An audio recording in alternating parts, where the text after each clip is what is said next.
নিয়ে গেছে তারা, দালালে তো পাঠাইছে। এরপর আমার এয়ারপোর্ট থেকে নিয়ে গেছে তারা, এয়ারপোর্ট থেকে নিয়ে বাসার ভিতরে রাখছে।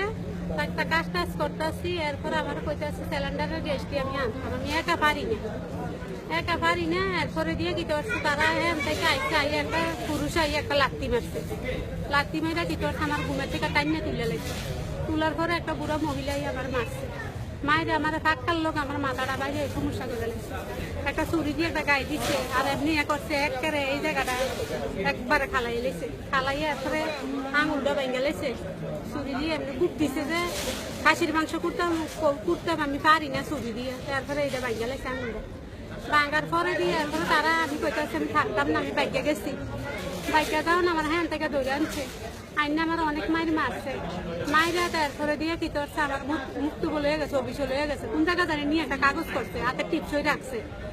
এরপরে দিয়ে কি করছে আমার মুক্ত বলে গেছে, হ্যাঁ থেকে আমার মায়েরা ধরে তাদের মালিকের বাড়িতে আনছে।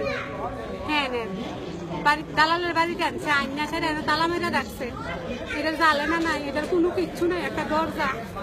তারপর হ্যাঁ থেকে তালা মেরে রাখছে, তালার মার থেকে কালকে খুলছে আমার, খুললে আজকে বাংলাদেশ আম দেখে তাইকে বাংলাদেশ আমার ভাড়ে দিছে, 1.5 মাসের বেতন দিছে না।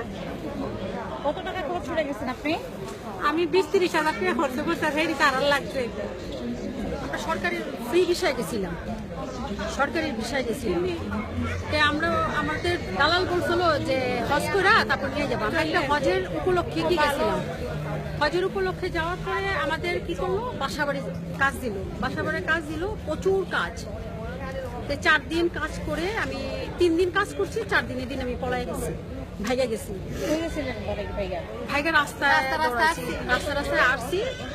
তারপরে এই সৌদিরা ডাকে, আমরা কখনো ওদের সাথে যাইনি, একা হাঁটতেছি, নিজের একার মতন হাঁটতেছি। হাঁটার পর এক বাঙালি পাইছে, বাঙালির দোকানে বসার পরে আমাকে জুস কোক এগুলি দিল, আমি খাইলাম। 100 দিনে আমাকে 14টা টাকা দিল। 14 টাকা নিয়ে বলতেছে যে পুলিশের কাছে দিয়ে দেন, পুলিশের কাছে দিয়ে দেন।